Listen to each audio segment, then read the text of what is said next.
আমার পরিবারের দিকে তাকালে সমস্যা ছাড়া কিছুই দেখি না। আমি শুধু দেখি এই মানুষগুলোর কারণে আমার জীবন এতটা কঠিন, তারা এটা করেছিল, সেটা করেছিল, অমুক তমুক করেছিল।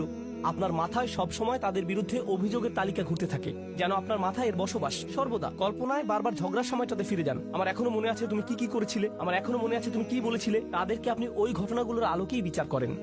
এখন আপনি তাদের দেখেন আপনার সমস্ত কষ্টের মূল হিসেবে। তারা এখন এতটুকুতেই সীমাবদ্ধ হয়ে গেল। এটাই হলো বাতিল। যদিও তারা আপনাকে কষ্ট দিয়েছে, এর পেছনে রয়েছে আল্লাহর নিয়ামত। আপনাকে অবশ্যই সেই নিয়ামত আবিষ্কার করতে হবে।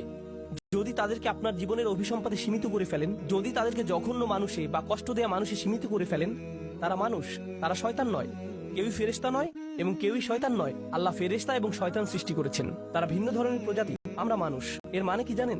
আমরা কখনো ফেরেশতার মতো ভালো কাজ করি, আবার আমরা কখনো শয়তানের মতো মন্দ কাজ করি। আমরা মানুষ, তাই কারো ভালো কিছু দেখে আপনি কখনো বলতে পারেন না এই মানুষটা শুধু ভালো কাজ করে। একইভাবে কারো মন্দ কিছু দেখে আপনি বলতে পারেন না এই মানুষটা শুধু মন্দ কাজ করে। এখন আমরা মানুষকে সীমিত করে ফেলি, বিশেষ করে আমাদের পরিবারে শুধু তাদের ভুল ত্রুটিতে সংকুচিত করে ফেলি, আর শুধু ওই ভুলগুলো দিয়ে তাদের বিচার করি। তখন আমরা একটি মিথ্যা বাতিল ভাবমূর্তি তৈরি করি তাদের সম্পর্কে। এর মাধ্যমে আমরা আসলে আল্লাহর একটা নিয়ামতকে অস্বীকার করছি। আপনি তাদের মাঝে ভালোটা লক্ষ্য করছেন না, কৃত ভুলগুলো কাটিয়ে উঠে ভালো হওয়ার সম্ভাবনাটা আপনি লক্ষ্য করছেন না। মানুষের পরিবর্তন সম্ভব, মানুষের উন্নতি সম্ভব, তাদের বিকাশ সম্ভব, কিন্তু আপনি বাতিলে বিশ্বাস করা শুরু করলেন। আর আল্লাহ এই ধরনের বাতিলের বিশ্বাসটাকে এই আয়াতে তুলে ধরেছেন। সুবহানাল্লাহ, কি অবিশ্বাস্য ছোট্ট একটি আয়াত, কিন্তু এটি পাল্টে দিয়েছে যেভাবে আমি নিজেকে দেখি, এবং এটি পাল্টে দিয়েছে যেভাবে আমি অন্যদেরকে দেখি। আমি এখন আর এই ধরনের কথাবার্তা সহ্য করতে পারি না। ও তোমার অমুক আঙ্কেল, ওনার কখনো পরিবর্তন হবে না। তোমার চাচাতো বোন, সে সবসময় এমনই থাকবে। এই মানুষগুলো আমি জানি, তুমি জানো না। আমার বাবা, ওনার ব্যাপারে আশা করে কোনো লাভ নেই, একেবারে আশাহীন।